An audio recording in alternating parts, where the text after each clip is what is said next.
yeah, it's agreeing to stream. And please, we will be, let our ears be open so that we'll hear him point blank.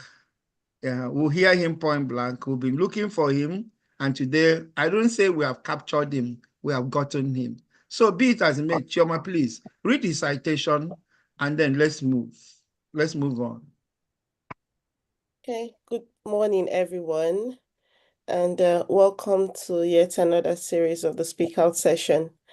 For those who are familiar with the sessions, you would know that it's always been intriguing, interesting, and bringing on board very hard and challenging questions that people would not want to ask elsewhere. So we're glad that you could make time to be with us this morning. Today we have a distinguished personality in our midst. And before I go on, I just want to give you an idea of how we're going to run the session. So I'll start by giving a brief bio of Professor Asuzu. Then Professor Asuzu would have a few minutes, say 15 to 20 minutes or so thereabouts, to give a presentation. And then Professor Abdulkadir will come up with questions and I would co-facilitate that session with him. So thank you so much. Professor Michael C. Asuzu, as he's being called, is the President, Society for Public Health Professionals of Nigeria. He's also President, Africa Federation of Public Health Associations. He is a Professor of Disciplinary Public Health and Community Medicine, College of Medicine at the University of Ibadan. He retired in 2020. Then he was also a consultant, clinical and population epidemiologist, community and occupational physician at the University College Hospital Ibadan, retired in 2022. As a professor, University of Medical Sciences, Ondo City, Nigeria, consultant physician, University of Medical Sciences Teaching Hospital, Ondo City, and Dean, Postgraduate School, University of Medical Sciences, Ondo City, Nigeria. So you would agree with me that we wouldn't have had a better person on this Speak Out session today. So without much ado, I want to ask Professor Asuzu to please come on board and give his presentation. And as we go along, please, a few housekeeping.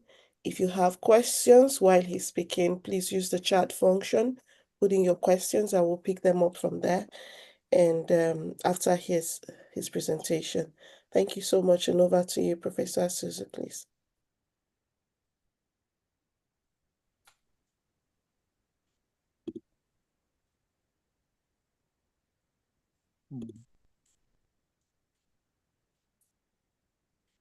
Hello, Professor Asuzu, can you hear me? Yeah. Yes, but we lost your voice for a while. No, we got her voice. So you can start, Prof. I can start. Okay. Yes, sir. So I can share my slides now. Yes, sir. Please do. Yeah, start sharing your slides. And may I request that probably apart from if there's a bit, I see that Professor Suzu's bandwidth is a bit low. So if you may, you might want to, for those who are not presenting or speaking, you might want to put off your videos. Thanks. Okay. Okay. Anybody seen my slides? Yes. Yes, sir. It's on the third one. It's on the third slide now. Yes. So okay. Well, as they've said, my name is Dr. Michael Chukwunemeli Asuzu. I retired from College of Medicine, University of Ibadan in September 2020 and the University College Hospital. And since then, they've asked me to come to the University of Medical Sciences that Segun Mimiko established in Ondo State as the first medical and health sciences university in the country. My main objective of going there is to practice disciplinary public health and community medicine, as has never been practiced anywhere in Nigeria. We have never succeeded. Even the University of Ibadan set up the Barakwa program to do so in 1963. And I retired as the longest serving director of that program. We never achieved community health service statutorily. In Ondo State, we now do so in Ward 7, since the political ward is the unit of practice of community medicine or primary health care. And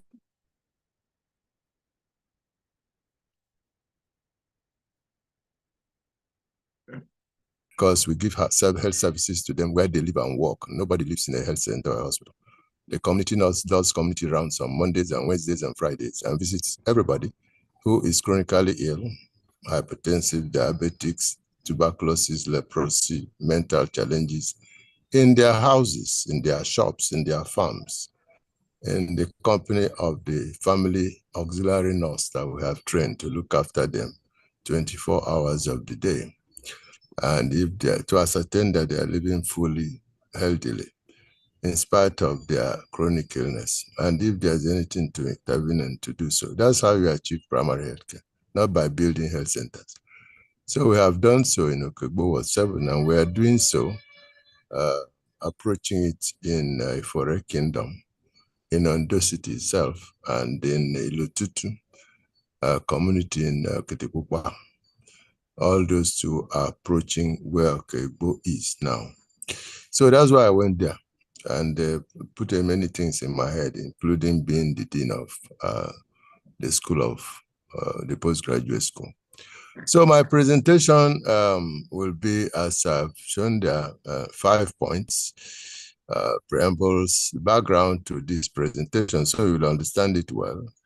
And the main issue that we're talking about, Nigeria and the professions and disciplines in it, not only vet, even though vet and medicine, human medicine will be the focus, but the wahala is everywhere. And it's not a program of blaming anybody. It's examining Nigeria and knowing where we are so that we may agree what to do.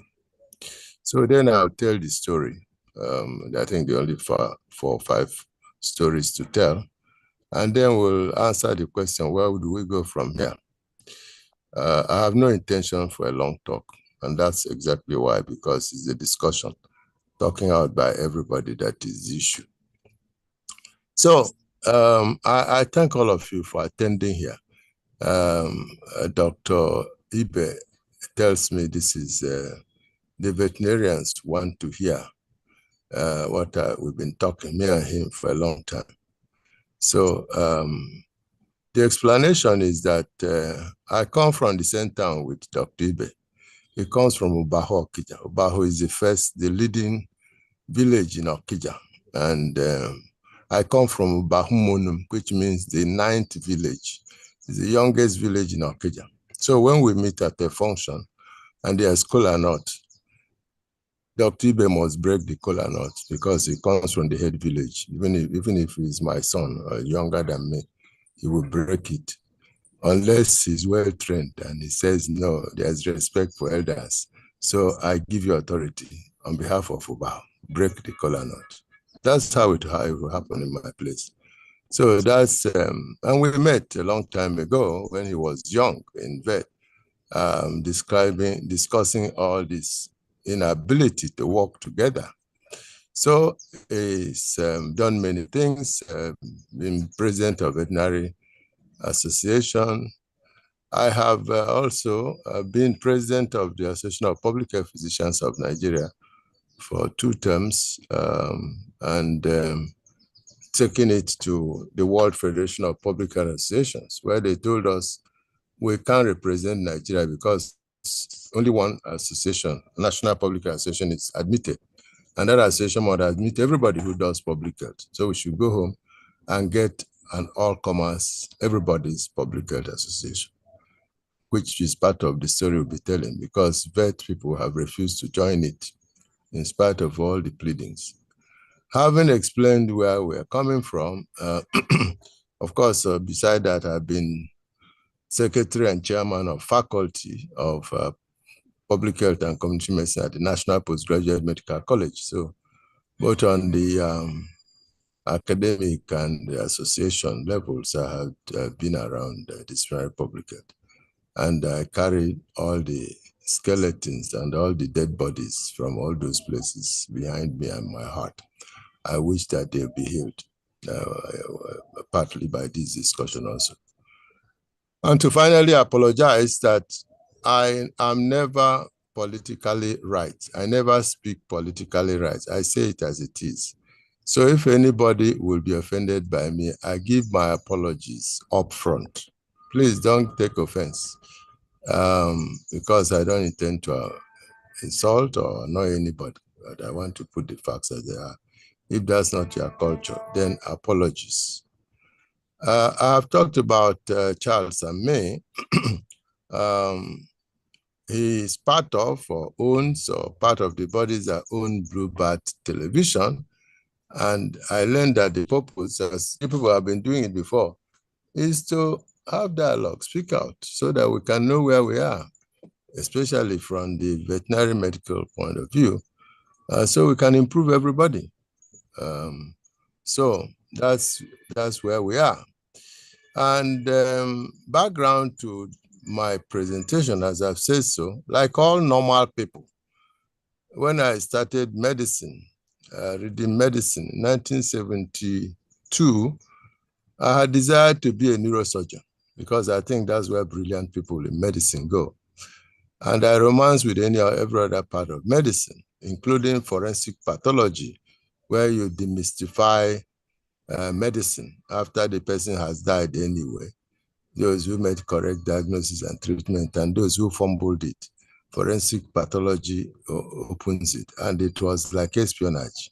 When I was leaving medical school, that was what I thought I would be. Eventually, I went to youth corps, and a man called Alhaji Ako. He was Alhaji not because he got money and paid to go to Hajj. He was in the medical team that went to accompany the Hajj people. So he became an Alhaji medically.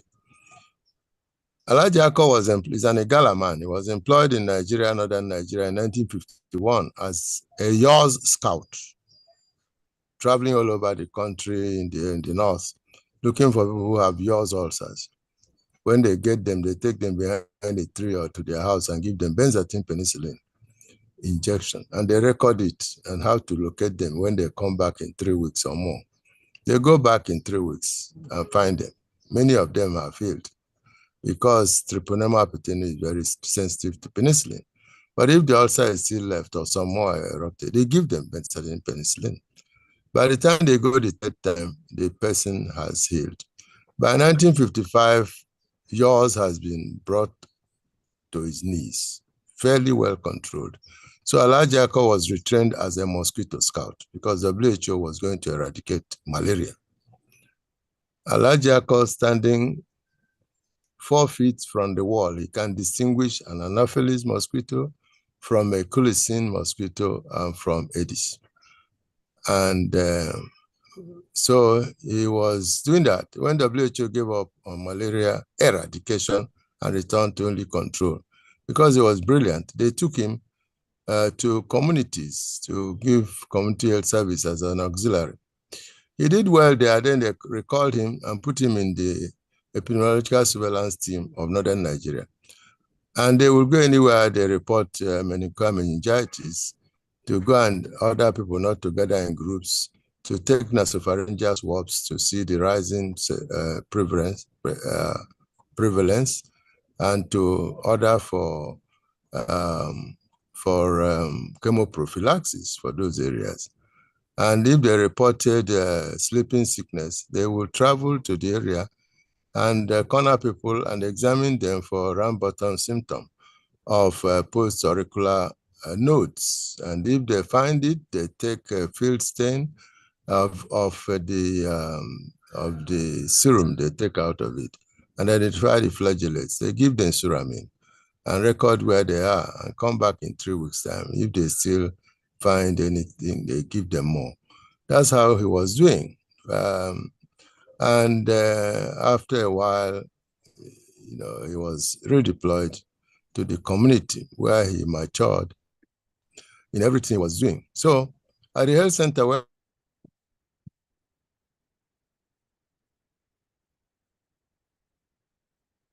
Ankpa was 72 kilometers from Abejikolo, which is the biggest town up north, but it's not yet in Nasarawa State when you get to Abejikolo. And the other town in the south is 32 kilometers. I'll remember his name shortly. And is not yet Ansoka yet, you know. So Abejikolo was over 100 kilometers long. I mean, Ankpa when I served there. And when I arrived, Alejako took me around the place. He wasn't the superintendent. The superintendent of the health center was Mr. Adams, an environmental health officer who was bossing everybody around. But Ako was promoted higher health superintendent about 6 months behind Adams. But when Adams takes me around the health center, you see the love exuding from people's eyes because he had knowledge and he had service. He was humble. So he told me they posted here to be a medical officer of health. I will let you know because I worked with Igbo people who served as medical officers of health in some areas of the north that I worked. When they post you here, your first function is get to know the people who actually make your work as medical officer of health to work. The traditional leadership, the divisional engineer, the divisional police officer, the divisional agricultural officer, the divisional education officer. And if they have a vet, public health vet person covering the area, you get to know him too. The second thing, you must know all the physical health facilities in your area. So know the road that goes to them, know the people who work there, so that they can relate well with you. So which one do you want to do now? I say, well, let's start with knowing the people. So the following day, we went to see the Eja of Ankpa, retired colonel in the army. And for my 10 months in Ankpa, nothing happened traditionally that Eja of Ankpa didn't invite me. And anything that I did was I had public health interest, he would know. And he facilitated. The divisional civil engineer, the sanitary engineer, was a thief young man who just married. 3 weeks after I visited him, he brought his wife and said, this pregnancy is our first pregnancy. We married 6 months ago. I'd like you to look after the pregnancy for us. Of course, we worked together professionally throughout the time. Same with the educational officer, same with the agricultural officer. During my time, the agricultural officer, after I visited him, came to me and said, in other places I worked, we and the medical officer of health would have the healthiest child, the most well-fed child in a year. It's a competition. We show it to everybody so that the women will learn to breastfeed their children. Do I want to do it? I said, of course. Later in the year, there was infectious hepatitis, which suspected from history was from the use of the Ankpa River. So I called the agricultural officer. So he brought a bait. We went upstream to disinfect the Ankpa River, and the epidemic went down. So I learned multidisciplinary public health practice from Youth Corps, and I changed my mind patali to speak it in Nigerian language. And I'm going to do community medicine. I'm not going to do neurosurgery, any of forensic pathology, any of those. Because the 10 mobile clinics I ran to very rural areas, I can see the love that exudes from the people's eyes for the service I give, that a doctor can come so far into a rural village with a team of nurses and health assistants and give service. If I wanted to marry, before I finish you, I would have married like 10 wives because they were so grateful. So I came back to Ibadan. I knew it would be Ibadan I would come to, or Lagos. But even my dead body won't survive passing through Lagos. So I came to Ibadan, and I've stayed in Ibadan since then. And we have never practiced community medicine properly in Ibadan because of political issues, because of institutional issues. That's what we are doing, and I'm enjoying all my life together. So that's where I came from. So I understood the need to work disciplinarily with everybody who contributes. But this is not the time for doing any details of it. If we have bits and pieces of how we've seen it over the years, I will let you know. Okay, so the whole of this discussion is a discussion of Nigeria, where we are as professionals, as disciplinarians. It's not a blame game. Nigeria has happened to all of us. Anybody who says Nigeria hasn't happened to him, raise up your hand. And I'll take you to a psychiatrist, a good one, because if you don't know that, then I don't know where you are. So the questions that we're going to be answering at the end of this few more minutes I will talk is there a true brick wall, if you know what a brick wall is, between veterinary and human medicine and their practitioners? Is there? Because that's the subject of this discussion. Is there any real war between the professions and the other human service disciplines in Nigeria? Is there? Is there any discipline that is free of causing or contributing to these brick walls or suffering of it? Many times denying it, but suffering it and incapable of doing what they should be doing. Should we be denying it, as many are doing, or looking for persons to blame for any of these, instead of blaming all of ourselves together for failing to do what we need to do, including telling the truth? I listened to Abike Dabiri the other day. He says that people who are talking that Nigeria, anything is wrong in Nigeria, are stupid people. That Nigeria is the best place to be in the world. Obviously, she's living in denial. And so many other Nigerians are doing that. There's a brick wall between veterinary medicine and human medicine. Anybody who doesn't know it is not well. There is war between all the professions and all the disciplines. In the hospitals, we have Johesu. Do you people know it? In the universities, there is NATS, there is NASU, there's all that. They're all at war. And the law, I'm in Western Nigeria, and that's how they say it. Is any discipline free of causing it? If this discussion were to be about the medical profession, I will open the canker worm there. If it's to be about community physicians themselves that have led for quite a good bit of time, there'll be canker worms there. So let nobody think that they have, or talk about pharmacy or nursing. So, and incidentally, my house here, my boss in the house here is a nurse midwife who has since migrated to counseling psychology, clinical psychology, and psycho-oncology. But God didn't allow her to escape completely. She's in the Department of Counseling and Human Development Studies, but she's also jointly appointed in psycho-oncology, in radiation oncology in the teaching hospital, where she's in touch with the nursing and everything that happens there. God rewards me for those things like that. So I know about nursing, and I know it is the primary health profession. If anybody toys with nursing and midwifery in my presence, me and him will put leg in the same trouser.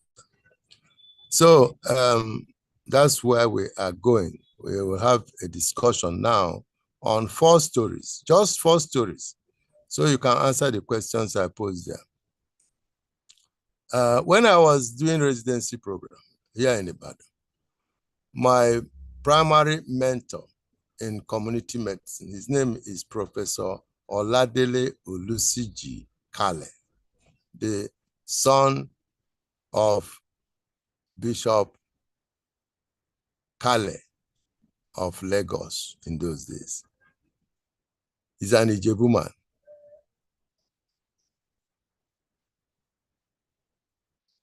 His own part of Ijebu is a section of Ijebu Ode, Mabolufon, they call it.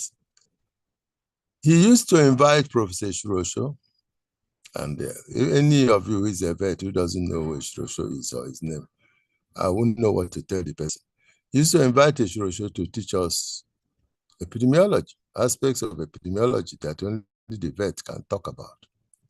And the Shirosho, I suppose, unless anybody has strong evidence, was the one who coined epizootology. I know vets who argue with him that is by calling epidemiology in veterinary medicine is shortchanging veterinary medicine, that epidemiology is epidemiology. Epidemiology is only a small section of it, which vets may know better. So we have known that a long time. So when we were going to form, when the WHO told us and the World Federation of Public Health Associations came to form the Africa branch, WHO Africa branch of the World Federation. Onebuchi took the president of Association of Public Health Physicians at the conference because they wrote all the ministers. They told Onebuchi that this association is already an affiliate member in Abuja. And they know they can't hold office.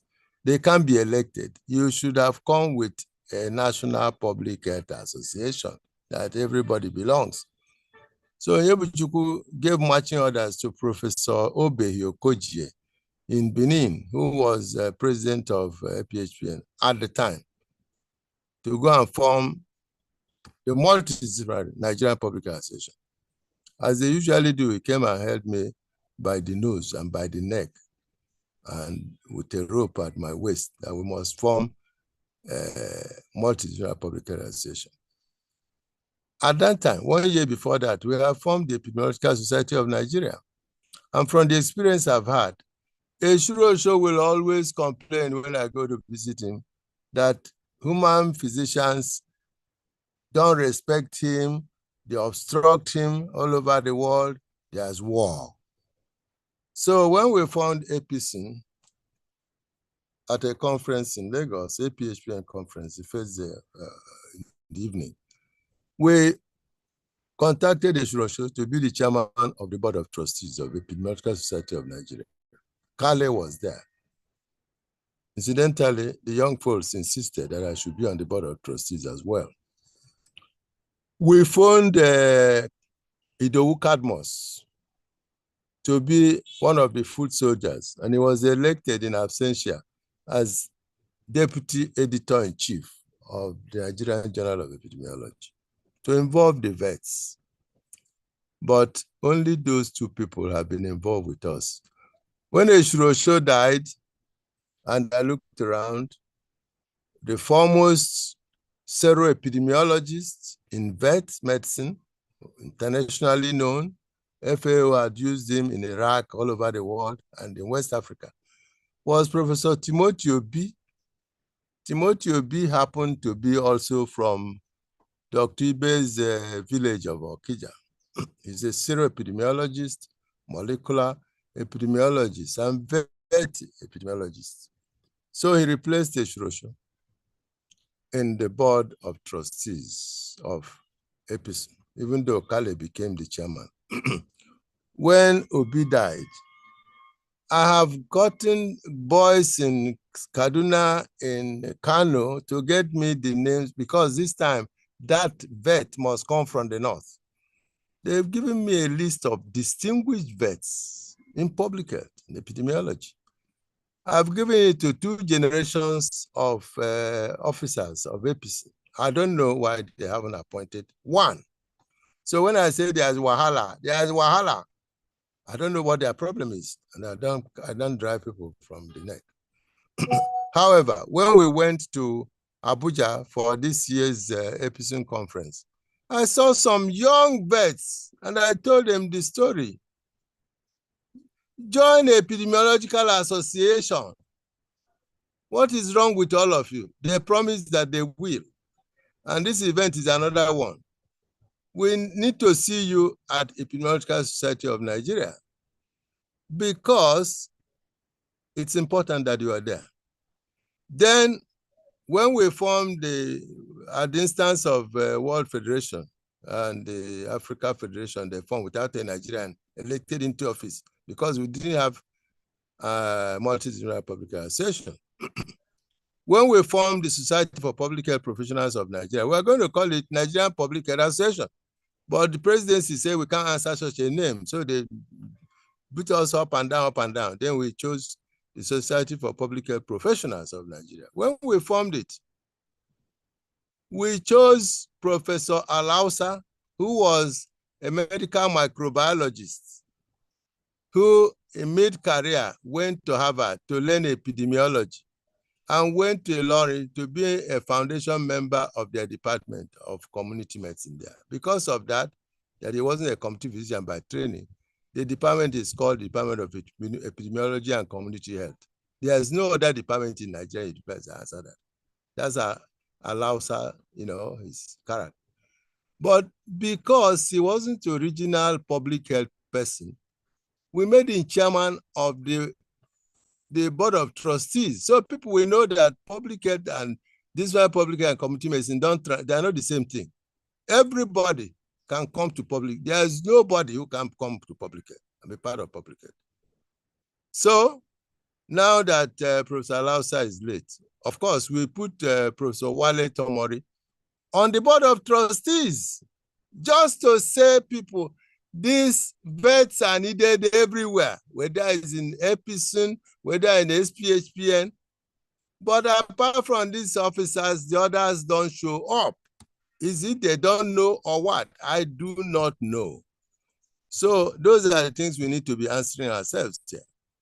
Okay, when we had formed the Society for Public Health Professionals, and we begged the vets up and down, they didn't come. When we had a national conference, second national conference in Abuja, one man who showed up said his name was Dr. Gungbade.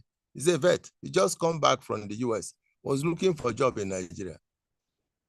He promised that he was going to get the vets to join both Epison and SPHPN. But Dr. Gungbade has had problems with getting appointment that he liked in Nigeria. So he checked out and left back to the US. That didn't happen.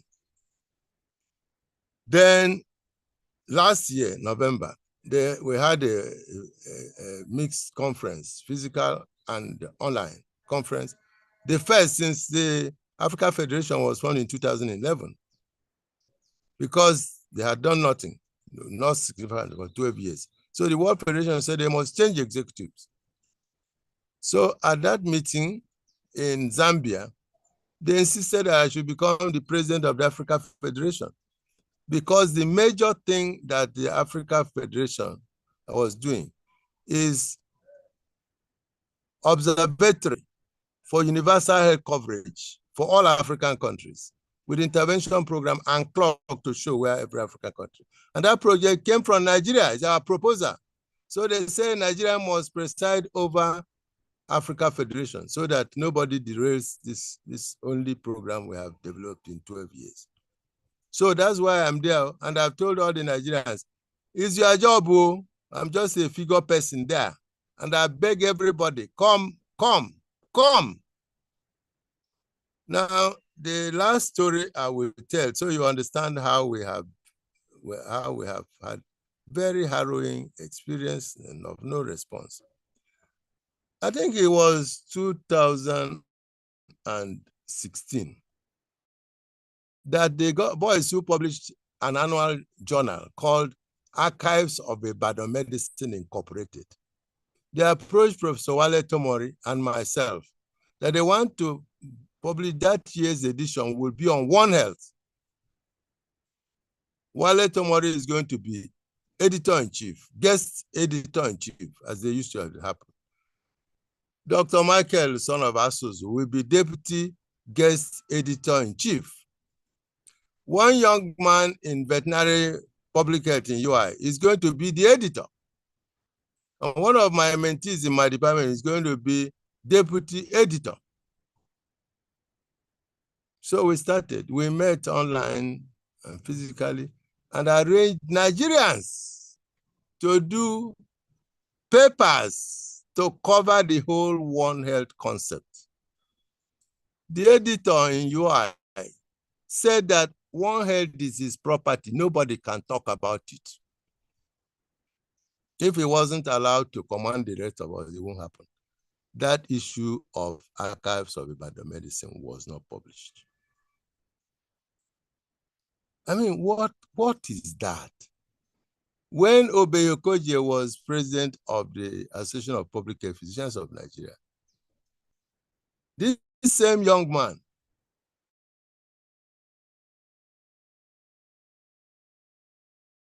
the Association of Public Health Physicians should join. So I told Obeyokoje invited everybody to join. They joined. Then some young boys started and girls started posting in the WhatsApp forum that human physicians don't know any medicine and they can't know real medicine unless they pay.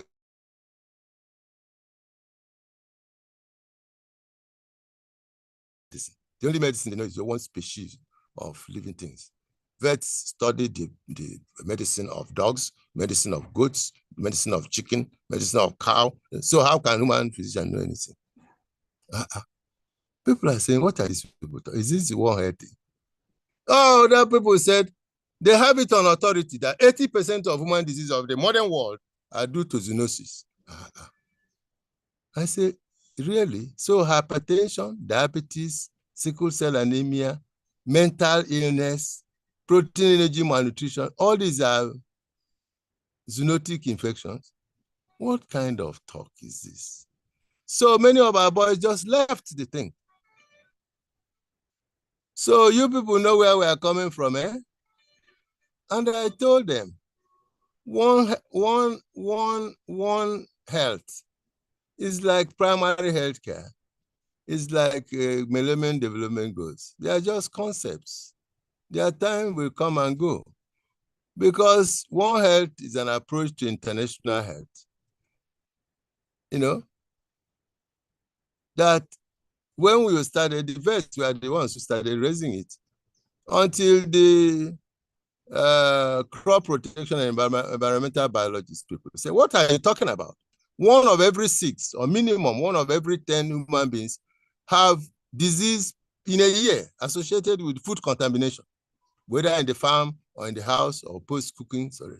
So you can't talk about One Health of vet and human medicine without environment, without crop protection, you know? And so you incorporated that.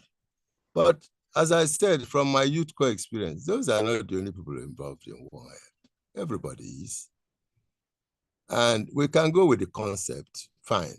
But if anybody makes that a Quran or a Bible, something is definitely wrong with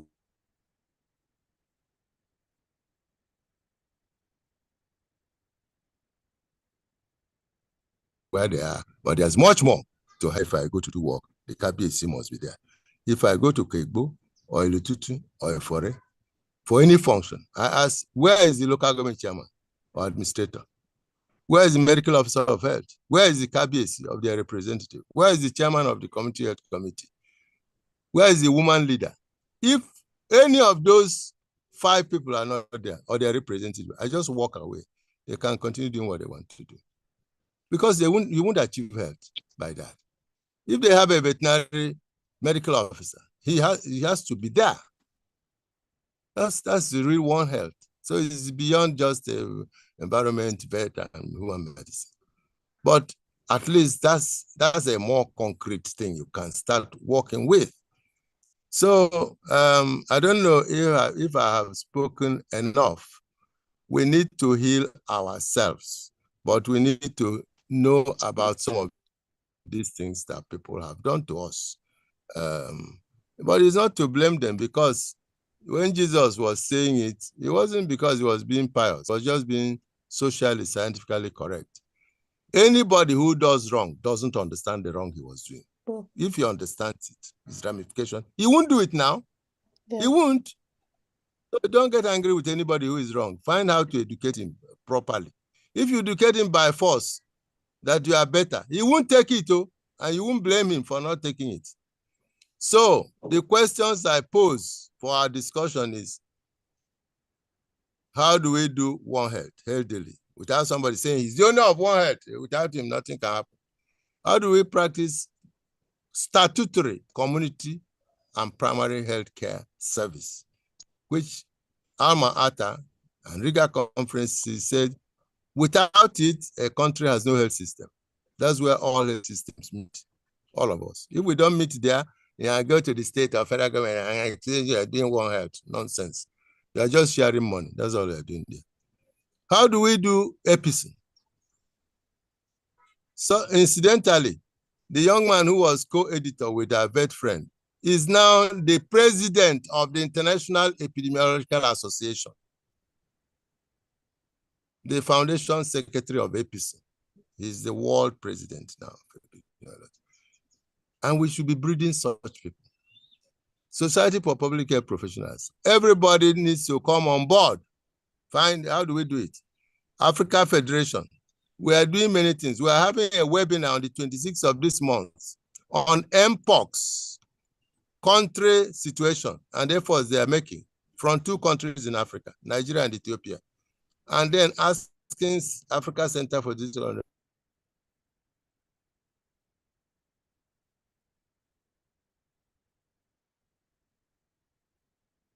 African countries under the blade. Will you be missing that action, my dear brother vets and sister vet people? The World Federation is there also. When we started, it's not only vets, so the Dental Public Health Association refused to join. I went to their conference, I told them, 2 times, they said they would join. They didn't join, they have a story. Only last year they joined, finally, after 10 years. Okay, so it's not about vet and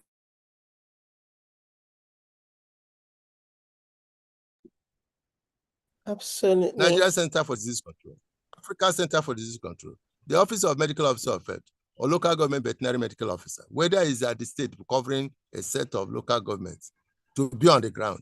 Federal Ministry of Health, Federal Ministry of Agriculture. You know, how do we work together to capture our country and put it where the others are that we can be proud of? As the Yorubas say,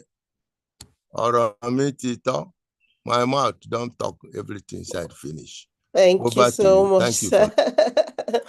Thank you so much, Prof. Thank you so much for that wealth of information, brilliant historical stories. And we could listen to you the whole day and not get tired. Thank you for combining truth, hardcore truth, with storytelling to make it more interesting and captivating for your audience. Thank you so much. We have seen how much, and I put in the chat that you're definitely one great advocate of One Health in Nigeria. And we have seen from the experiences you shared how you have ensured this right from your university days and youth service days. You have posed a question to us. Before we get there, and thanks for reminding us of the Alma Ata Declaration, which is what has brought most of us here. But before I go on with other questions, I would like to invite Professor Abdulkadir Junaidu to co-moderate this. Professor Abdulkadir, you have switched off your video. Would you want to put it on and then handle the next part of this session? Yeah, thank you very much, Dr. Choma, for the lead. And also, let me thank Professor Asuzu for a brilliant presentation. He has taken us through historical perspective of his experience, at the same time also informed us of the challenges he has faced while doing that. Suffice it to say that from my little experience in interacting with our medical colleagues, I've observed that if the truth is to be told, our medics are the major culprits. It is not the issue of blame. So because of the experience I have had, I have realized that they at times constitute a problem to this type of development. If you look at our hospital setting, say the teaching hospital, the medics are supposed to be the head of the team. But because of the interdisciplinary rivalry they have had with the pharmacists, the medical laboratories, scientists, the nurses, it has come to a stage whereby these groups are now advocating to head the teaching hospital. And this is not unconnected with the behavior of some of the medics. For instance, when there is this issue of medical salary scale, I was the chairman committee of deans of faculties of veterinary medicine, and I was alerted that a letter has been written to the budget office by the Nigerian Medical Association advocating that they are looking for a review of MSS and that this is only for medical doctors. I was amazed and I had to rush to Abuja and ensure that we work out our way, and we even got the salary scale earlier than them. Now, if we want unity, the nurses, the biomedics, the pharmacists and vets should have been carried along in doing this task. I also happen to be the first set of MPH graduates from the College of Health Science of my university. We fought for MPH to be established, and we were among the first set. Unfortunately, I attended a meeting of our postgraduate school where there was a review of the MPH program and stating that only medical doctors should be admitted. And in the content of the MPH, there was no zoonosis as part of the curriculum. I raised objection and brought out the previous criteria for admission that includes almost everybody that is interested in reading public health. The then dean or provost had to step that memo down because he realized he's not going to succeed. I have been a two-time member of UDUT, that is Usman Afford University Teaching Hospital, and I have seen the level of rivalry between the professional bodies, which will not augur well for the promotion of One Health, because if we don't address this nationally, we are not likely going to have a successful program of One Health. If, for instance, you look at, even in our profession, our animal scientists are also creating lots of hurdles for our colleagues.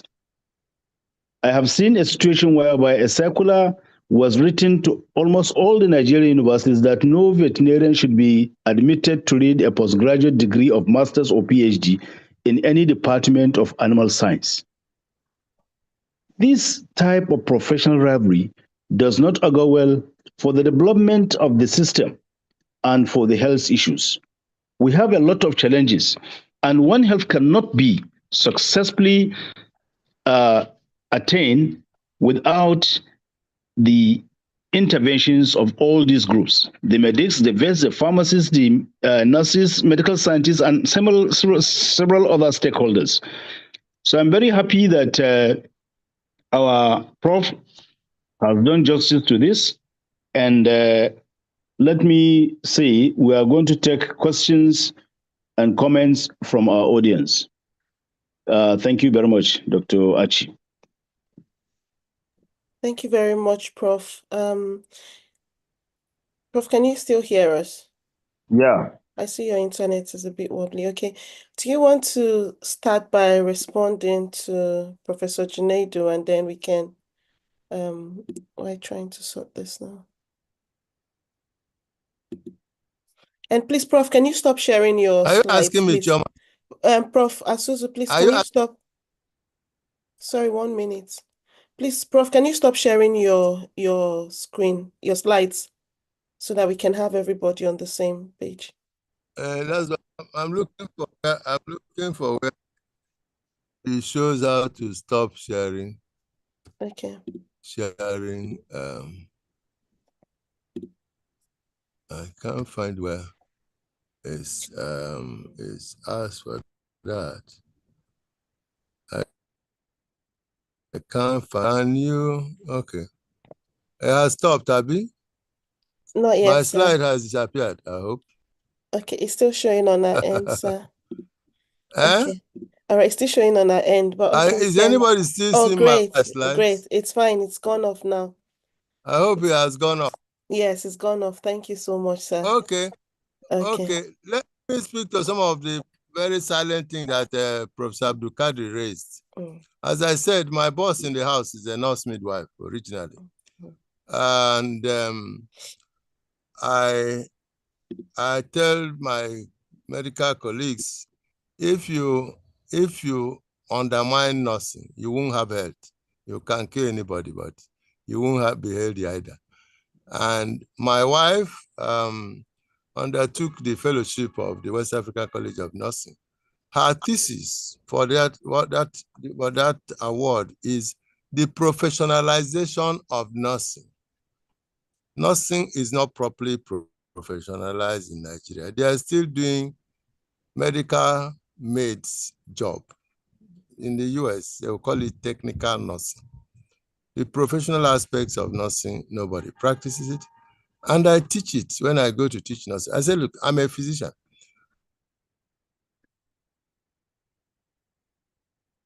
Public health, we're going to treat him with Icantone. That's a nerve paralyzer. And I submit waste too. He goes there, the nurses do pharmacology, some level of pharmacology.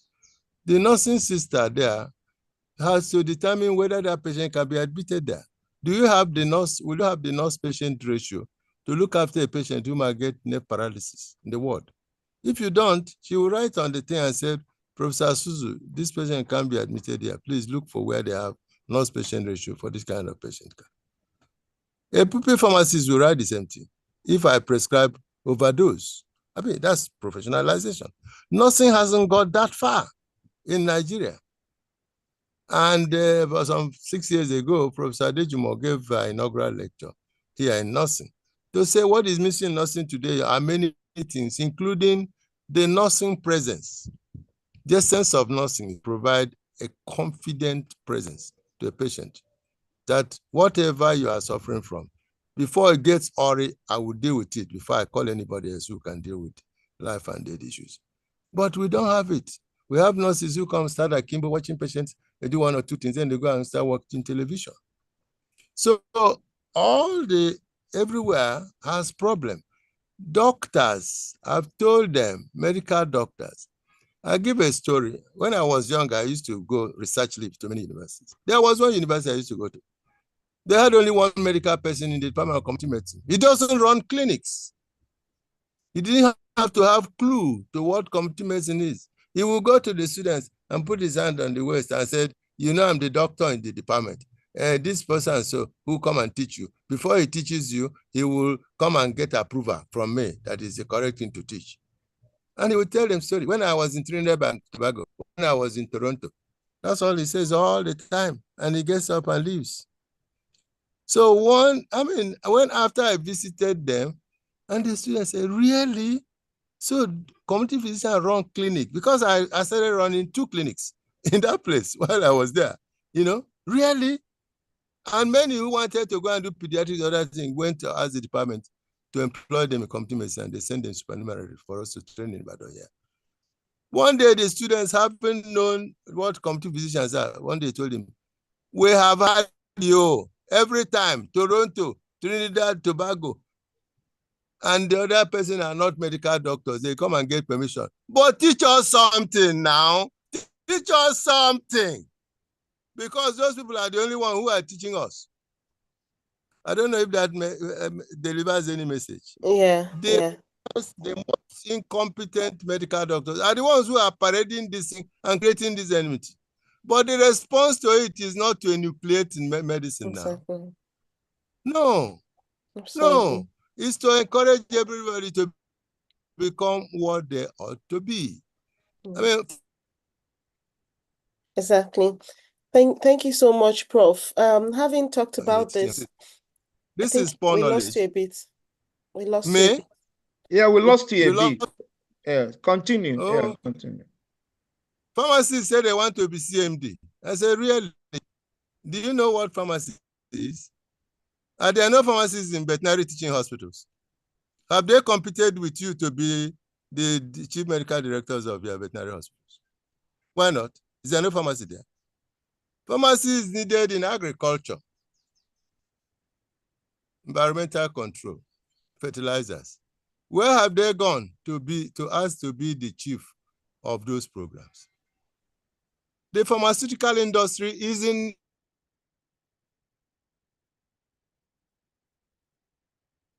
a medical industry. A hospital is the medical industry. A veterinary hospital is a veterinary industry. We must know that a nursing station, a nursing center, a midwifery, a maternity is a nursing or midwifery center. That's the industry. The fact that some stupid people are messing and stamping on everybody's head is not the answer. It's to say, no, stay where you are. Do what you ought to do. If you're not good enough, kick him out. And I'll be champion of that. And I've done it everywhere I am. So that's our approach. Doctors who do wrong, I believe in the minority, but they make more noise. They struggle to go and hold positions that they shouldn't hold. So we must do work among ourselves, and I say it all the time. But the answer is not destroy medicine so we can have nothing. No, that's not the answer. It's to let everybody be who they are and stay in their station. I don't know if I made sense to anybody. Yeah, Over. thank you I so think much, that's the only Prof. discussion that needs to be done. Yeah, thank you right. so much, Prof. I think what Prof has made us to understand that we should learn to filter the noise. There's definitely be people who make more noise than they act. So, but we should learn to filter the noise. In every profession, we have the distractors, but they shouldn't make us act differently. I'm going to take a few comments from the chat and then pose a few questions to Prof as well. So, Dr. John Oladijo from the NCDC has said, thank you for the presentation, that this particular issue was discussed at the conference on NISA, where he was panelist, and they actually discussed breaking the feast and famine response cycle in global health security. And we must continue to emphasize One Health. Professor Olufunke Oladevis has given you accolades for the presentation, same as Dr. Abdurrahman Hassan, Ata Samson Abese, and Dr. Chus Abejega said you've always been an advocate of truth training food soldiers. And we have one comment here from Ndeyo. Sorry, that's the name I see here. You say it's not just inviting people for a multidisciplinary team in One Health, but to have defined roles and responsibilities with boundaries for each discipline. Health has always been a multi-sectoral matter, but the absence of defined and agreed roles and responsibilities have been the albatross of operations. And then Dr. Maxwell Okpara is of the opinion that we should have contact person in the universities and all the institutions. He said, all you have presented here is new to him. He's a parasitologist with bias in food and waterborne parasites at the University of Abuja, and late Professor Isuroso and Obi were his teachers at UI. They had great passion for public health. We must try to break the divisions by indulging in wider broadcasting of every information related to the societies. Dr. Emeje Isaac has asked, why are people with BSc, MSc, PhD not allowed to teach in basic medical sciences in some College of Health Sciences in Nigeria? So that's one question. And if I also add, you talked a lot about the political and institutional issues that are impeding us from actually practicing One Health in action. In your opinion, how do you think we can begin to handle all of these challenges to ensure that this do not continue to pose as limitations for through One Health in action? Professor? Well, as I said, One Health is a concept that is concrete. Marry human medicine, veterinary medicine, and environment when you get to the public health arena, because those have already trained people. And as somebody was suggesting, sit down and define the rules, put it in writing. It is those that they call that you will do that. Unfortunately, because I don't talk politically right and I don't act politically right, they don't invite me to things like that. The Friday, Thursday before Tinubu got sworn in as head of state, I was called from the Federal Ministry of Health that they were inaugurating a committee to do something on Friday. I was returning from Ondo on a Thursday. I should be in Abuja by 9 o'clock the following day. I said, do you know who you are talking to? Returning from Ondo to Ibadan, and I'll be in Abuja at 9 o'clock. Am I a spirit? How is that done? You know, the committee you are setting up, is it Tinubu who told you to set it up? Or Buhari? On whose mandate? You know, they say no, it's on the Buhari mandate. That is finishing tomorrow. You are calling me. Where have you seen that happen? I said, I'm not going to come. But if you send me an electronic link, I will watch it and see what people are doing. Immediately, Tinubu was sworn in on Tuesday, the following Tuesday. He dissolved all the committees.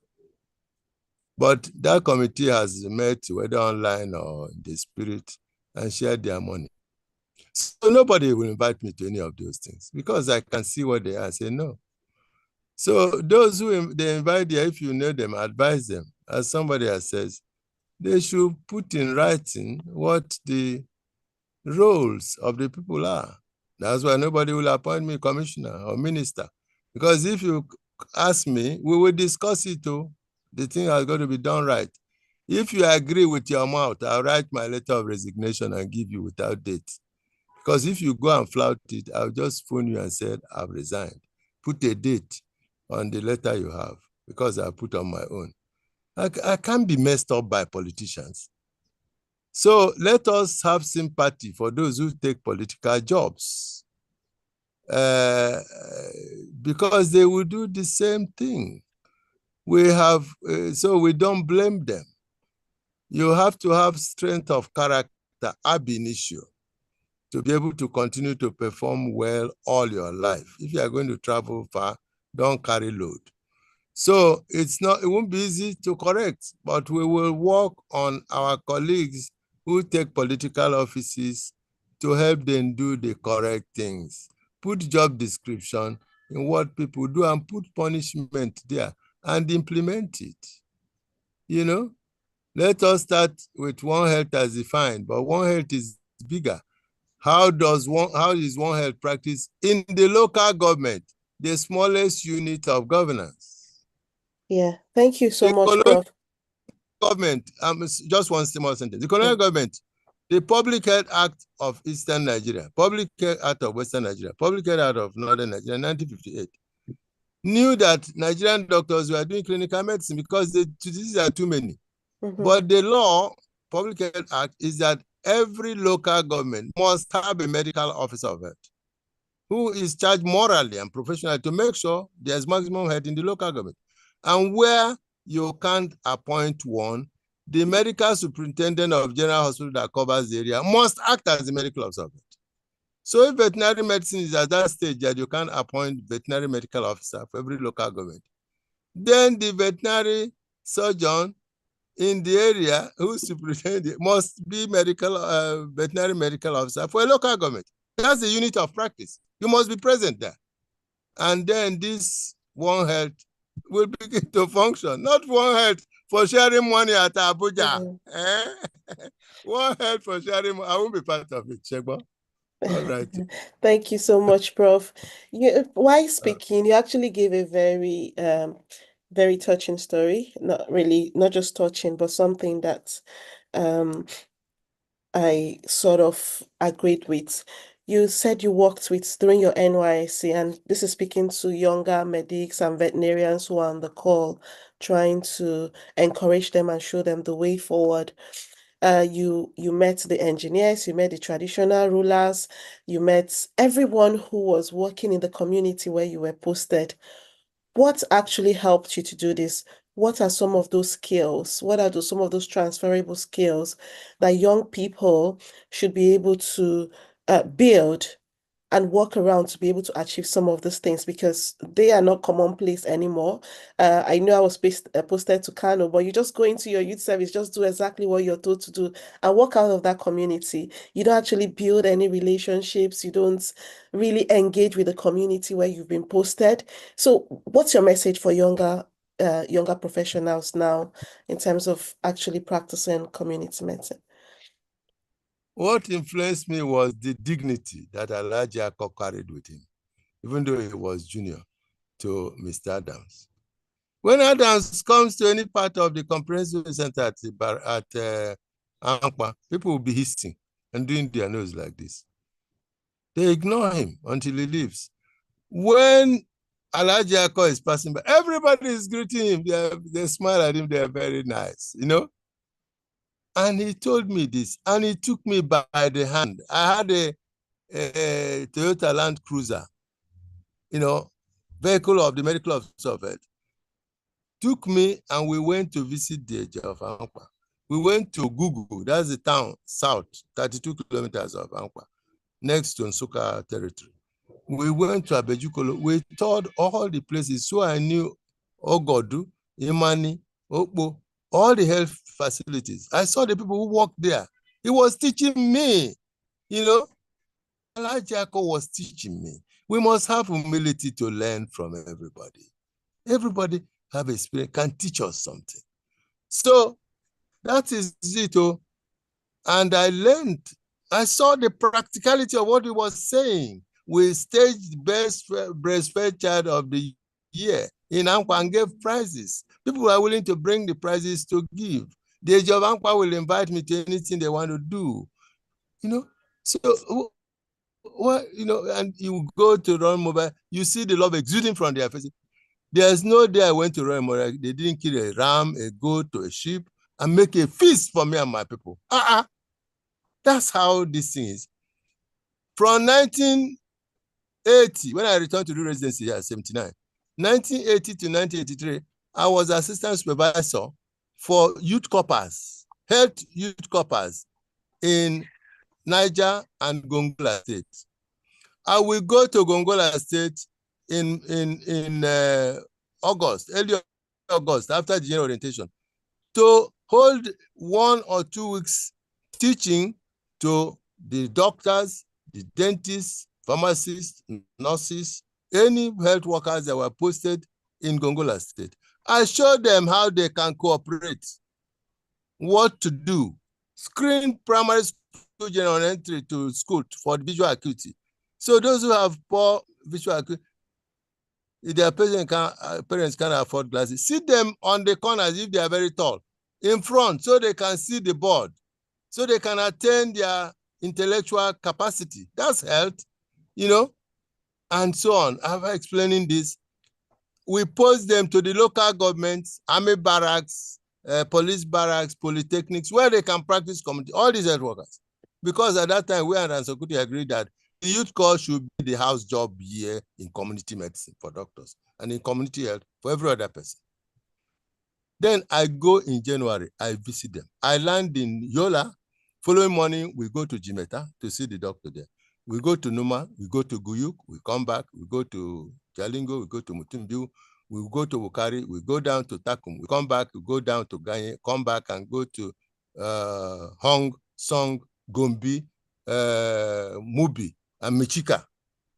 Physically myself, to find out whether these people are doing what we posted them to do. I tell you solemnly, in January, just from August to January, 20% of them have left the place we posted. They go to the hospitals and beg the doctors there to allow them to be working there. They want the clinic, that's what they want to do, the clinical side. They don't want to do community health. You know, for my fellowship in the National Postgraduate Medical College, my community project was the evaluation of attainment of program objective of the National Youth Corps health workers in Gongola State. Evaluation of what? It was appalling. So people are not oriented to do community health, to work together to achieve health. What am I going to get in it? That's the question in their head. How much money are we going to share? So they will come to Abuja to share it. Yeah. So we should change our orientation. Those who are teaching universities, please change your orientation. Teach people that humility pays. You can learn from everybody. Yeah. The more, the merrier. You know, if we work together, we can achieve so much. And if you build big institutions, we ourselves there will be big. If we destroy institutions, we'll be less than ants. Absolutely. Okay? So we have comments. So much, we have comments. For 3 years. I'll take those now. We have comments in the YouTube. I don't know, Chioma, are you in the YouTube? Okay, no, I'm not on the YouTube, but just if you give us a few minutes, then if we take this ones, then maybe you can get off those ones. But there are just a few questions for Prof. Thank you so much, Prof. In summary, you have said we need a value reorientation, integrity, because you said if you have to travel far, then you have to travel light, you know, and humility and passion for service for humanity. So thank you so much for those. I'll take a few questions here, and then we can take those on YouTube. And I think Professor Junaidu Abdulkadir still has some more questions to pose. And Dr. M.J. Isaac said, why is someone with BSc, MSc, and PhD in anatomy, physiology, and biochemistry not allowed to teach in basic medical sciences? It wasn't like this in the past. Prof, please, do you have any answer to that?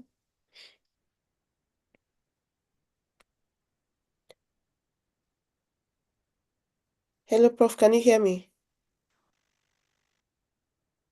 He looks frozen. Yes, his network. Hello, Prof. You know, he has been struggling with his network. Yeah.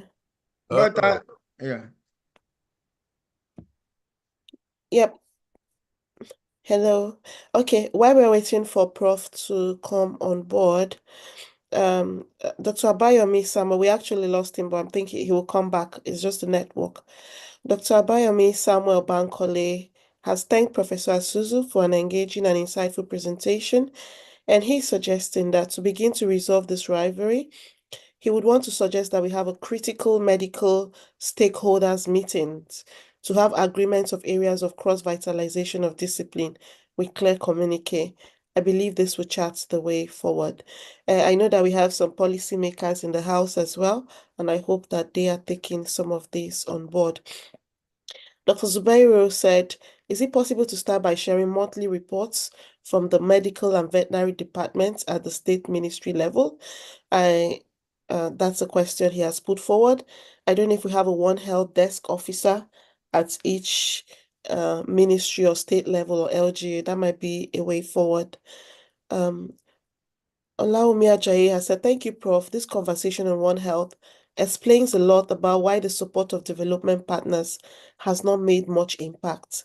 The Nigerian health sector really needs to introspect and do better for the sake of the women, children, and all Nigerians. And that's a great point. You cannot begin to correct stuff from outside. You have to start from within to correct stuff. And Professor Joseph Isebo has said, learn from everyone, irrespective of disciplines, with respect. Thank you. So we'll see if Prof is able to join us in a bit. But Prof has not joined us, but let Professor Yewale Tomori respond to some of these. He's here with us. Okay. Professor Tomori, please. He can be a placeholder. So they say. He's another One Health advocate. So yes. Can you? I've not seen Professor Tomori. He's there. I'm trying to. Okay. Maybe he's not. I don't know because. Okay. Before you bring him on board, maybe Professor Junaidu wants to come back in while you try to get. Thank you, Dr. Chioma. I have seen some comments made by many of our colleagues, and I think the way forward, as somebody suggested, is to have a critical stakeholder meeting at base first, that is in our different communities. I remember when I was in the ministry, we established a group of One Health with Ministry of Health. I am pretty sure that even in our universities and at state levels, we can be able to come together as a team so that we can have a professional stakeholder engagement on how we can move the health of the community forward. Let us not feel as if we are the superior beings in any aspect, because every one of us need one another to survive and to make the health aspect very, very important. We have some excellent people, even from other areas. I'm Professor sure Asuzu is back. I've seen him. I'll take him after Professor Junaidi. in our universities, for instance, we have collaborations with the College of Health Sciences where we had conducted several research together. And I think it should go beyond the research for now. We need to sit down and see how each and every one of us can contribute to the development of one health aspect so that our society can benefit tremendously from the experience of every professional in the field of health. Thank you, Chair. Thank you so much for that. Okay, we'll bring in Professor Asuzu. Yeah, Professor Asuzu, sorry about your network and welcome back. While you left, someone had just asked a question on why those with BSc, MS qualifications in anatomy, physiology, and biochemistry are not allowed to teach basic medical sciences. And they've inferred that this wasn't like this in the past. Please, do you have a response to that? It's part of the Nigerian brigandry. There's no reason why. I mean, what kind of nonsense is that? And I am in University of Medical Sciences in Ondo. This is the postgraduate school. That's what I've been battling with. Getting everybody to understand every department wants to run program and name it after another person's discipline. I said, what is that? We were here first. We are the one who took it. Medical laboratory science want to call them their own BSc in medical microbiology. Microbiology in Faculty of Science wants to call their own PhD medical microbiology. The Department of Medical Microbiology in the university itself, what will it call its own? Exactly. So I say, no, it's not. We were here first. The department didn't develop, so we developed first. So we're taking the name. No, now. Why don't you call your degree MSc, PhD in microbiology? Area of emphasis or interest, microbiology. Environmental microbiology, probiotic microbiology, medical microbiology. But don't give that name that is a specialty that is well known since the beginning. Louis Pasteur, Robert Koch, all those people that developed microbiology. They were medical. That department has a specialization. I've been there since specialization came on board. Just call your own MSc Laboratory Science. Area of emphasis, medical microbiology. You can call it so. But you can't seize the name. No, we've taken it. This is what is happening. You know, is that how to run a country? I say, what are you people doing? I finished my life, now I'm just on the departure lounge enjoying myself. Asking you people to work more healthily. And when you do this, you have friendship. Those who are emphasizing medical microbiology in a department of microbiology in a faculty of science can seek for joint appointment or associate appointment in a department of microbiology in basic clinical science, you know? But if you seize the discipline there, they leave you now. So you will do your medical microbiology in the forest. You know, they won't be able to cooperate with you. I say microbiology, look, in public health, you are the ones who can go to so many places. You know, in field epidemiology, environmental epidemiology, depending on wherever you are looking at. So, but if you are what you want to seize everything, you can seize and hold it. Now you can't have cooperation. You are talking about brick wall. Do you see how they build the brick walls? Yes. Everybody is with you. And but I go there personally to the department to tell the people, no. Fighting is not the way to go. If you do that, you won't have the cooperation from you. Everywhere I have taught, I have had joint appointments in Ibadan here. I mean, before I retired, I was in the Department of Community Medicine, but I was jointly appointed in epidemiology and biostatistics. because I have MSc, Epidemiology and Biostatistics from McMaster University in Canada. I was appointed, I keep getting appointed associate lecturer in physical and health education, and later counselor in human development studies. And in geography, because I teach disaster management from occupational health point of view there, I don't go and wrestle their department, from them. But if you don't work healthily, you won't get all those appointments. I supervise people there, and as academic, you won't be my postgraduate student unless you sign my undertaking. You must publish everything from the work you do. So I get publication from everywhere. Yeah, because I put my energy, my love, and my service and training of other people there. But if you build brick walls, you die of loneliness and yourself and the misery you created for yourself. So please let us tell people who are, and those people are the most incompetent people in those areas. Oh, as a medical officer of health in Fiji Islands during my sabbatical leave there, I meet every month with the community nurse midwives because they are the ones who produce the health. And I'm showing everybody health statistics, the community nurse, And I said, don't allow environmental officer or any doctor or any health educator or any dietitian or nutritionist to come to visit your village, except on the day you will be available. Because you are the custodian of health there. I don't come on a medical officer of health visit clinic, except on the days you are not doing community rounds.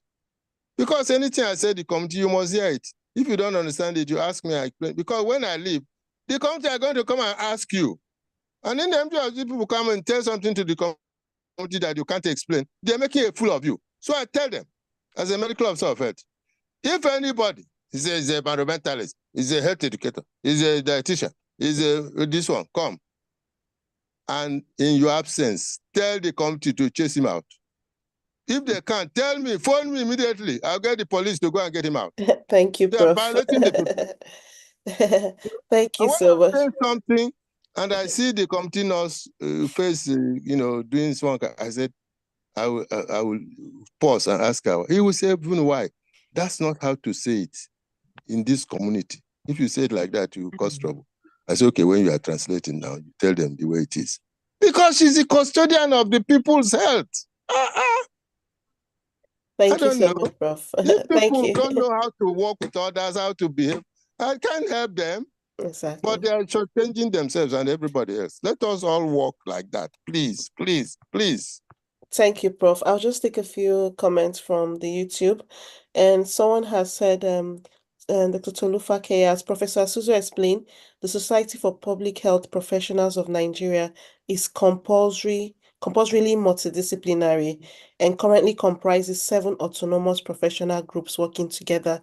So rather than reinventing the wheel, if someone has maybe the details of that group and can pop it into the chat, please do so, or we'll find a way of circulating that information. So if anyone has that and can share, because I've seen Dr. Aboyin Godwin has said, can we, as a way of moving forward, can the participants here and other interested professionals who may have missed this form a pilot group to start the One Health Association? I know that Professor Asuzu has told us there's already existing One Health Association. So can, as a way forward from this, can we find a way of solidifying that group, that association? And I'll definitely leave this to, say, Dr. Charles Sibe and Professor Asuzu to find a way to move us forward with this. So we don't just come here and just talk and then it ends here. Dr. Stephen Fabemi has also posed another way forward, and he's saying that we're not engaging each other enough, even from the undergraduate training. Again, we have to start rethinking how to ensure our curriculums capture One Health in action. Now, and Professor Tomori, in his usual way of passing message with humor, has said that each profession must come down from their POS. That's either pedestal of superiority or pride of superiority, and deal with each other based on mutual respect. He's also said Yeah, I think we'll have to bring Professor Tomori up to say a few words before we leave. And Dr. James Ibita has said, thank you so much for this presentation. Indeed, your passion for One Health and community medicine is positively infectious. God bless you, Prof. So Dr. Godwin has his hand up. Dr. Godwin, do you want to take 2 minutes to give your comments, and then we can bring Professor Tomori if Professor Tomori is on board. Dr. Godwin, please, 2 minutes, please. We're running out of time. So, Abonyi, it looks like your electronic hand is not penning you. Abonyi. Abonyi. Dr. Abonyi is not here with us. He is, but let's bring Professor Tomori if he's not ready. Yeah, he's not ready. Professor Tomori, please. Can't see Professor Tomori. I'm searching him right now. I can't see him on the list. Oh. Yeah, I can't see Professor I think he Tomori. has crashed out or something like that. Yeah, he's just, I think he's giving us this comment to say we have to come out from our pedestals of superiority, which sort of makes sense. So now Dr. Godwin is on. Dr. Yes, Godwin, I'm back. thank you. Welcome. Yeah, I think you have done my appreciation for all the speakers, and we cannot continue with the blame game. I put something forward there. Somebody has also said if we can get the details of Association of Public Health Professionals, so that people can keep gathering together. Professor Asuzu has assured us that all those people that try to create brick walls, against the interdisciplinary relationship are often mediocre in their respective professions. So we should not look at them as people to rely on, as either you're representing the medical profession or nurses or veterinarians. That those that are always afraid of other colleagues are just people that are mediocre. And this should be encouraging enough for us to make something out of this outing and start something that can bring various professionals together. If you start telling reasons, when I started as a veterinary officer in the State Ministry of Agriculture, rabies, for instance, no hospital around treated rabies without any dog bite of their patients without referring that patient to vets to come and investigate the dog, the history of the bite, and then advise the hospital. And we had a file that is meant for hospitals that had to do with dog bite. But all those things gradually just faded away. There's a dog bite, the hospital starts treatment immediately, and things like that. That collaboration gradually died off. And the world wants to eradicate rabies by 2030, and the situation is still worsening. There's dog bites, there's rabies everywhere. Yeah. So let us do something that can, get us started by coming together. We can see a father in Professor Asuzu who is interested in making this move forward. Thank you. Thank you. Thank you. Someone has asked Professor for Tomori is how back. to Okay, Professor great. Tomori is back. All right. Professor Tomori, please, do you want to say a few words? Sir? Sorry, my internet has been very crazy today. Can you hear me? Yes, we can hear you, sir. Maybe I'll switch off my video Yeah, if one does want the internet for me to has preserve the most crazy bandwidth. today. No, it's not you. It's not you, Chioma. It's not Yes, you. but our collective videos reduces Okay, the bandwidth of other people's calls. So I'll switch off mine, and after his presentation, I can come back on. Okay, can I go on? Yes. Yes, sir. Yeah, thank you very much. And thank you, my brother, MC Asuzu. Typically, you speak like I've always known you. And I think this is what we need amongst ourselves. We need to teach each other the truth. I always say one thing, that we have a problem in this country. We address our problem when we should be undressing our problem. When you address a problem, you cover it up. You have cancer, you're using Band-Aid to sort it out. when you undress, you expose the thing and show where the problem is, and you can sort it. You know, I had a story of a masquerade who was knocked down by a trailer. He got to the hospital and said, no, it is taboo to remove my mask. How are they going to treat him? That's Nigeria, our professionals, we have been knocked down by a trailer of superiority amongst ourselves. Each of the different groups have one reason or the other to think, look down on the other. Until we begin to expose all those things, show ourselves, you know, what am I capable of? What are you capable of?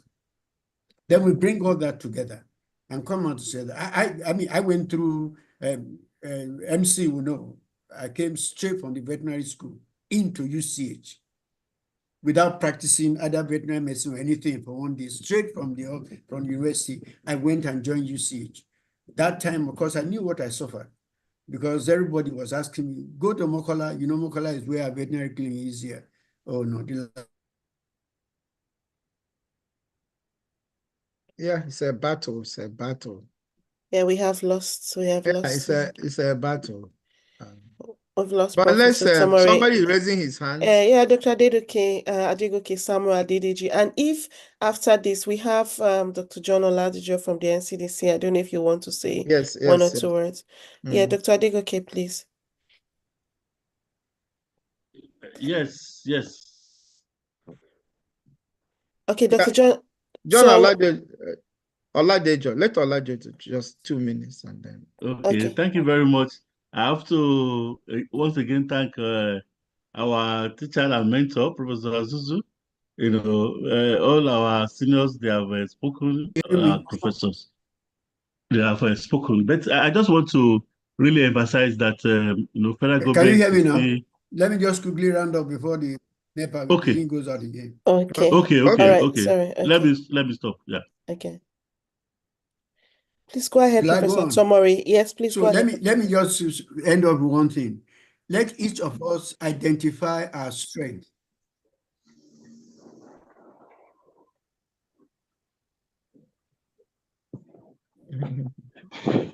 Glitches all the way. I hope we are not all glitched.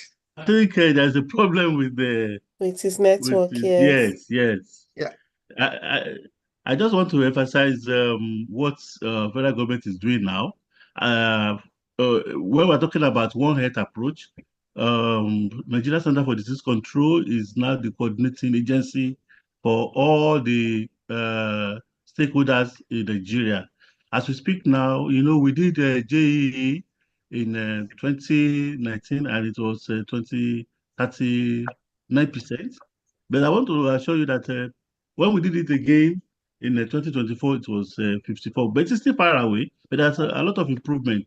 And the reason why we're having improvement was because we carry along Federal Ministry of Agric, Federal Ministry of Environment, MPCDA, and all other agencies that we believe they are part of this JE. You know, we have about 19 technical area, and this cut across every aspect of Earth. So we are now having our One Health meeting regularly, or like before, and we are actually looking at what we call NAPS. NAPS is a National Action Plan for Health Security. You know, we did one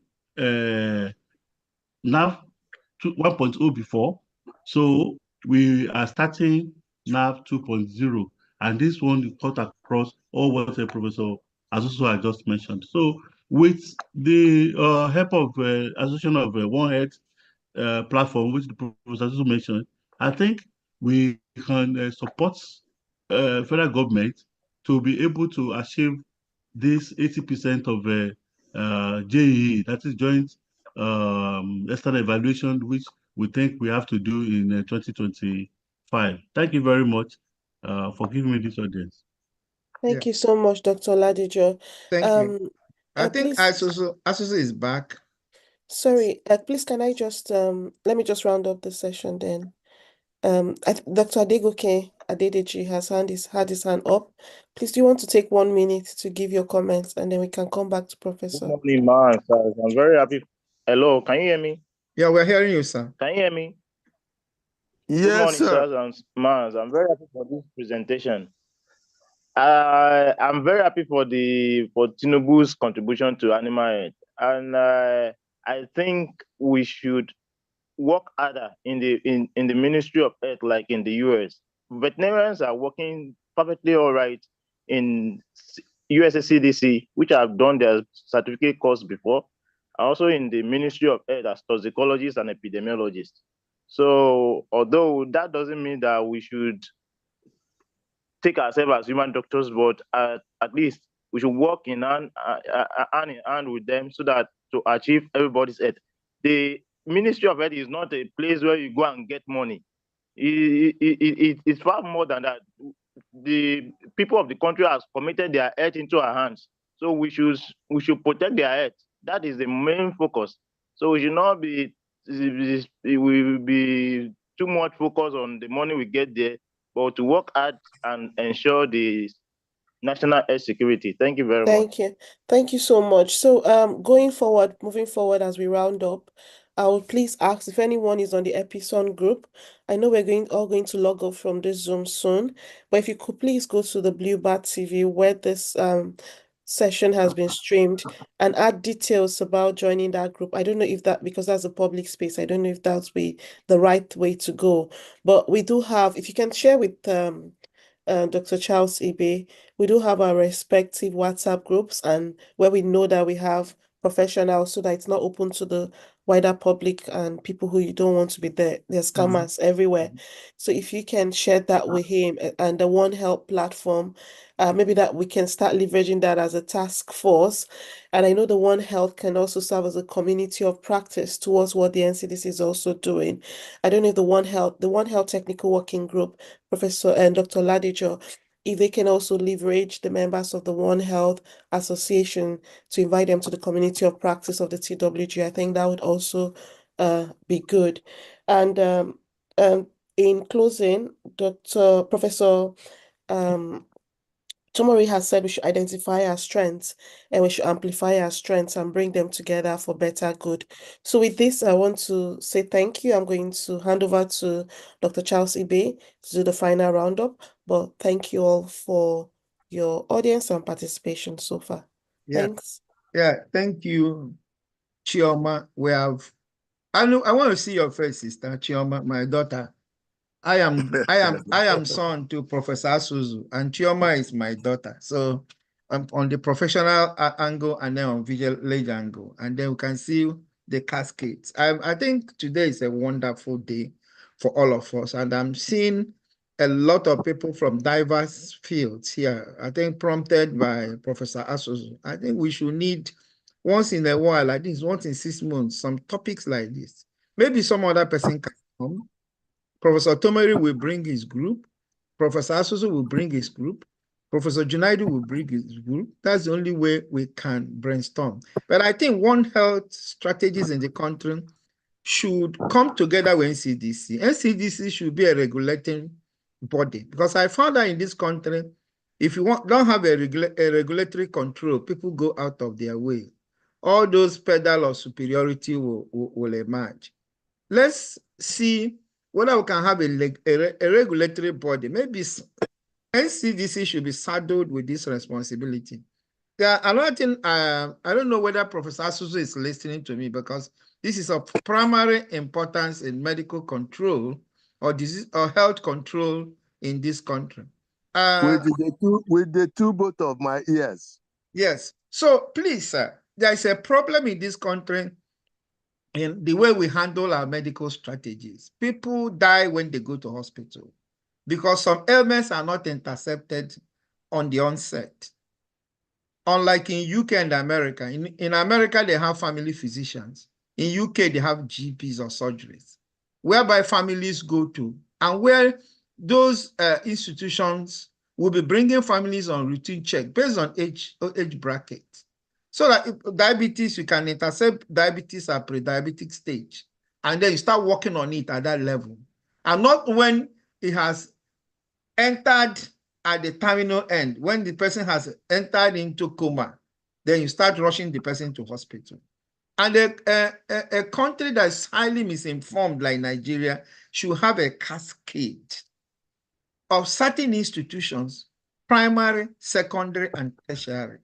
Because most times, some ailments, and most of the ailments, starts from primary before they graduate to secondary, before they graduate to tertiary.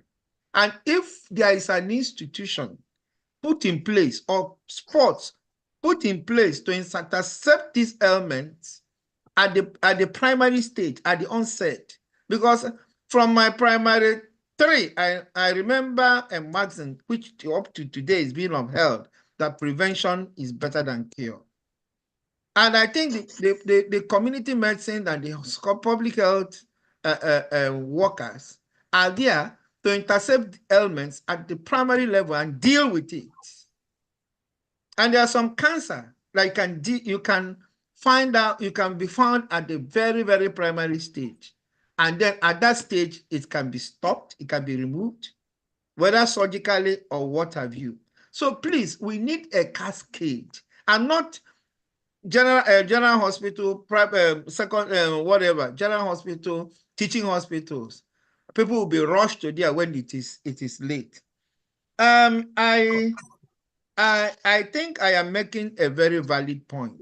So in your write-up as a community health physician, try to see whether we are going to have a national health strategy that can pinpoint ailments at the spot on the onset, so that people don't waste their time, people don't waste their money.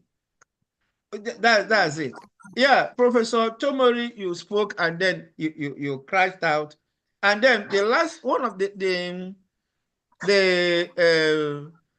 topic we had on the world, that's the way we work. Like this one, we're going to follow it up. We don't just brush it. This is the way I am wired. The topic we had on the World Rabies Day, there's a recommendation, a postulation by Professor Junaidu, with Professor Kamaka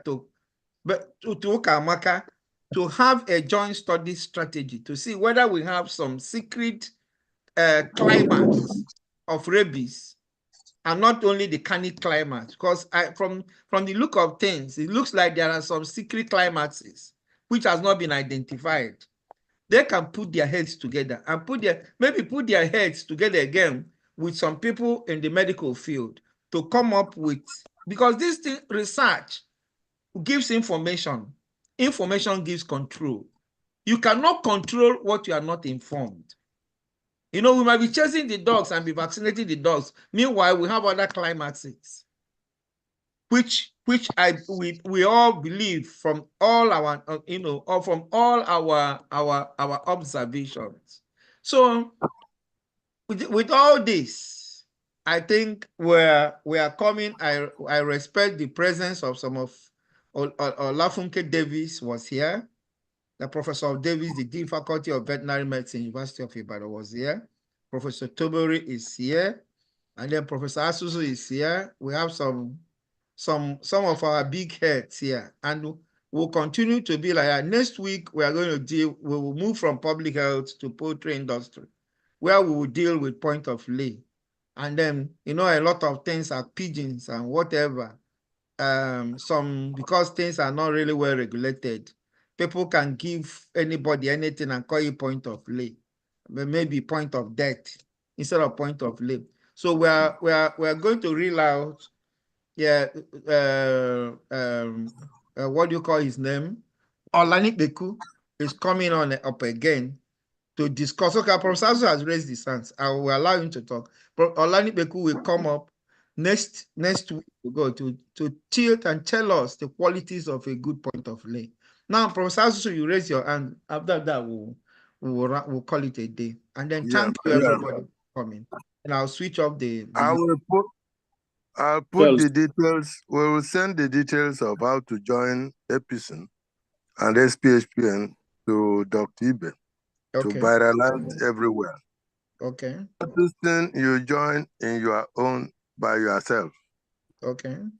Yeah. But SPHPN, Society for Public Health Professionals of Nigeria, is a federation of existing public health associations.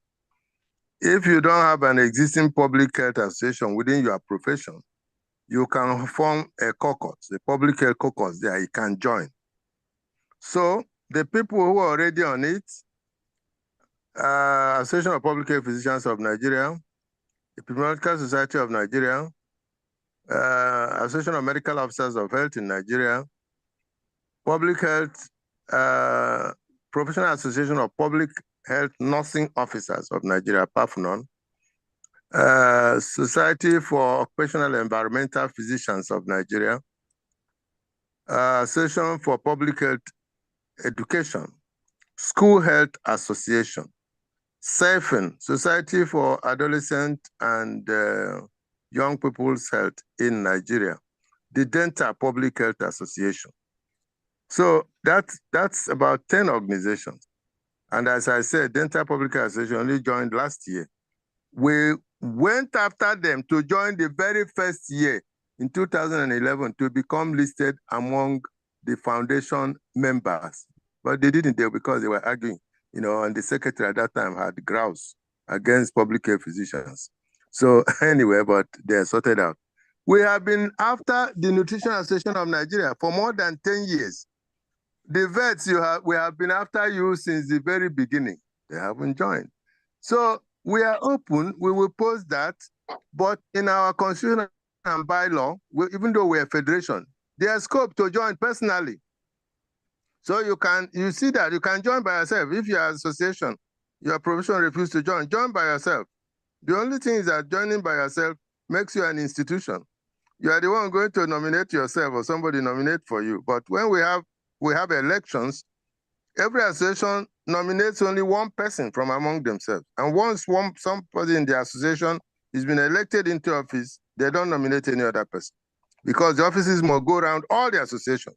This is in our bylaws, to see how this thing is so well organized. So in SPHPN, their scope, our preference is that you come as a member of an existing public association. But if they are wasting their time, join by yourself. Unfortunately, when we had the foundation meeting at IFE, the Parasitology and Public Health Association attended. Professor Isien in Benin was their president. When we finished formulating everything, we say, go back and get mandate from your annual general meeting to join. ICN went and his people say, medical doctors are already there, we won't join. Yeah, that's okay. Professor Abdul. He said no, the bylaws. Okay, continue, Prof, and then tidy up. So he said the bylaws have made it punishable if you come there and start trying to dominate anybody. I was there. We crafted it. They said no. They didn't join up to now. Then they put me at the editorial board advisor and sent me 3 articles already without even discussing with me. I say, go and eat your insult. You refused to join our session with all the begging. Your president was there at the beginning. That's why on the board of trustees of SPHPN is Dr. Christine Enanya. She was president of that society two executive before to show them that everybody is welcome. Welcome to the command of the thing, of the board of trustees. So all these things have been laid there. If people want to die in their fear and substitution, let them die there. But you can come and join by yourself. And then the society can join later. So we will post all that details for you so you can share it to anybody. So nobody has an excuse for not joining. And join by yourself and get yourself. Please mute yourself. Mute yourself, please. Over. So that is it. We'll post that so everybody can see how to join. Yeah, Professor Abdul, Professor Junaidu is raising his hand. Please, Junaidu, you are the moderator. Thank you. Thank you, Charles. I think if we have people like Professor Asuzu, will really move forward. But I think the fear being expressed by many people is the issue of that complexity that is always created. I'm happy we have people that are actually in this that I've just seen. We have Professor Bello Shaibu Odicha, the former provost, College of Health Sciences, Usman Danfodio University. I've just seen that he has joined, and I'm sure these are the type of people we need to make sure that this type of association also moves well. I have also seen one of our colleagues, Dr. Aminu Shitu, who has been championing this interdisciplinary aspect. He has African Science Network, which has brought in almost all professions at one doorstep, one stop box, and he has been organizing similar presentations from time to time. These are the type of things we need in order to make sure that we come in as a group to move this country forward. Otherwise, if we all go on our way, we will not move on. We'll continue like that. We have these veterinary public health professionals. I will talk with the executives. I do hope that in the absence of Professor Asuzu, there will not be some brick walls again, which may frustrate some of our colleagues not to join. But I assure you we'll be forging ahead to ensure that all hands are on deck to bring everybody together so that the health situation of our country can be improved. On behalf of everybody, I'd like to thank you for participating. And we also want to thank Dr. Charles Ibe for always being there, not only for a profession, but also for the development of the society. Thank you very much. Yeah, thank you. So I think at this point, I will stop those